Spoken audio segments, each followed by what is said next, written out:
Hello అండి. పాలకూర పెసరపప్పు కూర ఏ విధంగా చేసుకోవాలో చూపిస్తున్నానండి. పాలకూర ముందుగా కట్ చేసి పక్కన పెట్టుకుని ఒక గుప్పెడు పెసరపప్పు ఒక గంట ముందుగా నానబెట్టి పక్కన పెట్టుకోవాలండి. ఇప్పుడు పోపు వేగిన తర్వాత కట్ చేసుకున్న 2 ఉల్లిపాయ ముక్కలు కూడా వేసి వేగిన తర్వాత కొంచెం అల్లం వెల్లుల్లి పేస్టు, అది కూడా కొంచెం వేగిన తర్వాత మనం నానబెట్టి పక్కన పెట్టుకున్న పెసరపప్పుని కూడా శుభ్రంగా కడిగి వేసి ఒక 2 నిమిషాలు మూత పెట్టి మగ్గనివ్వాలండి.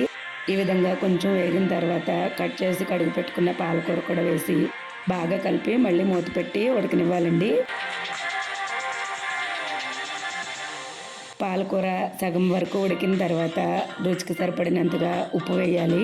కొంచెం పసుపు కూడా వేసి బాగా కలిపి మళ్ళీ మూత తీసేయాలండి. వాటర్ అంతా ఎగిరిపోయే వరకు ఉడికిన తర్వాత రుచికి సరిపడినంతగా కారం కూడా వేసి బాగా కలపాలి. అంతేనండి, చాలా టేస్టీగా ఉండే పాలకూర పెసరపప్పు కూర రెడీ. రైస్తో పాటు రోటీకి కూడా బాగుంటుందండి.